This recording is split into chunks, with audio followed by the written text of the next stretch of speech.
স্কুলৰ পৰা আহি পাইছোঁ জাষ্ট মুখ হাত ধুলোঁ ভাতকেইটা খালোঁ আকৌ অকণমান লিপষ্টিক লৈ লৈছোঁ চুলিখিনি অকণমান মেলি লৈছোঁ কাৰণ দিনটো বান্ধি থাকিলে মোৰতো কিবা লাগি যায়গৈ অকণমান পিছবেলালৈ বিষোৱা অনুভৱ হয় যিহেতু ৰাতিপুৱা মই শ্বেম্পু কৰি গৈছিলোঁ আৰু শুকালে পিছে মোৰ খুব সোনকালে শুকাই যায় আৰু যি কি নহওক যোৱা কুকিং ভিডিঅ' এটাত কেইবাগৰাকীয়েও মোক কমেণ্ট কৰিছিলে যে বাইদেউ আপুনি ঘঁহা শ্বেম্পুটোৰ লিংক লাগে হেৰাই গ'ল সেইকাৰণে মই ভাবিলোঁ ভিডিঅ' এটাতে কৈ দিওঁ শ্বেম্পুটোৰ বিষয়ে ক'ম বাৰু তাৰ আগতে মই কেইটামান কথা আপোনালোকক কৈ লওঁ আপোনালোকে লিছ থেৰাপিৰ নাম শুনিছে চাগে বা জং ট্ৰিটমেণ্ট এফেক্টেড এৰিয়াবিলাক ছালৰে হওক বা আমাৰ মূৰৰ হওক চুলিৰ ডাঙৰ ডাঙৰ সমস্যা জোক মেলি দিয়ে স্কিনত বা ছালত জোক মেলি দিয়াৰ পিছত জোকে কামোৰে জোকৰ লেলাৱতিৰ ফলত বা জোকে কামোৰাৰ ফলত যিটো মানে ব্লাড চাৰ্কুলেশ্যন হয় তেতিয়াই সেই ট্ৰিটমেণ্টটো আচলতে হয় প্ৰাকৃতিকভাৱে আৰু সেই ট্ৰিটমেণ্টটো বা সেই চিকিৎসাটো অতীজৰ দিনৰ পৰা এতিয়ালৈকে বহুত পপুলাৰ কাৰণ লিছ থেৰাপি বা জোকে কামোৰাটো সকলোৰে বাবে সম্ভৱ নহয় বিশেষকৈ মইতো আৰুৱে নোৱাৰোঁ মোৰ ঘিণো লাগিব ভয়ো লাগিব কিন্তু আধুনিক যুগত সেইটো মডাৰ্ণ কৰি পেলাই তেল উলিয়াইছে আৰু শ্বেম্পু উলিয়াইছে আৰু বজাৰত খালি আমি যিটো পাৰফেক্ট সেইটো বাছি উলিয়াব জানিব লাগিব এই ক্ষেত্ৰত মই আপোনালোকক ৰেকমেণ্ড কৰিম নেচাৰচিয়ৰৰ জং শ্বেম্পু বা জং কইলটো মই যোৱাবাৰ দেখুৱাইছিলোঁ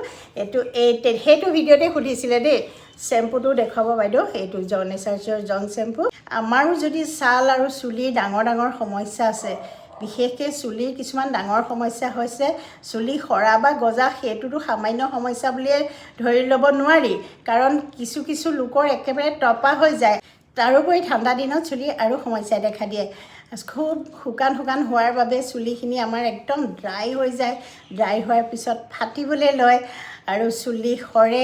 উফি হ'লে খজুৱতি হয় ইনফেকশ্যন হয় তেতিয়াও চুলি সৰে বা কাৰোবাৰ যদি চুলি সৰিছেও গজিবৰ কাৰণে কি শ্বেম্পু ব্যৱহাৰ কৰিব মই যিটো ব্যৱহাৰ কৰি আছোঁ মই তাৰ বিষয়ে ক'ম আৰু মোৰ চাওক এতিয়াতো ঠাণ্ডা দিন হয়নে মোৰ চুলিখিনি এতিয়াও বিৰাট নিমজ আৰু চাইন কৰি আছে আপোনালোকে দেখিয়ে গম পাইছে মই ৰাতিপুৱা শ্বেম্পু কৰিছোঁ আৰু কোৱা যায় যে চুলি কেমিকেল ট্ৰিটমেণ্ট কৰাৰ পিছত চুলিখিনি পূৰা ৰাফ হৈ যায় কিন্তু মোৰ অকণো হোৱা নাই কাৰণ মই যিটো শ্বেম্পু ব্যৱহাৰ কৰোঁ বা যিটো তেল ব্যৱহাৰ কৰোঁ আপোনালোকক আগতেও দেখুৱাইছোঁ সেইটো হৈছে নেচাৰচিয়ৰৰ জং শ্বেম্পু নেচাৰচিয়ৰ এই জং শ্বেম্পুটো নেচাৰেল ইনগ্ৰিডিয়েণ্ট দি বনোৱা আৰু ইয়াত সকলোবিলাক ইনষ্ট্ৰাকশ্যন লিখাই আছে মই শ্বেম্পু কৰোঁতে ক্লিপ এটা ৰখাই থৈছিলোঁ শ্বেম্পুটো কেনেকুৱা আপোনালোকে চাই লওক আৰু খুব কোমল শ্বেম্পুটো মাইল গোন্ধ এটা আহি থাকে আৰু যেতিয়া আপোনালোকে পানী দি পেলাই শ্বেম্পুখিনি চুলিত ঘঁহিব তেতিয়া গম পাব আৰু বহুত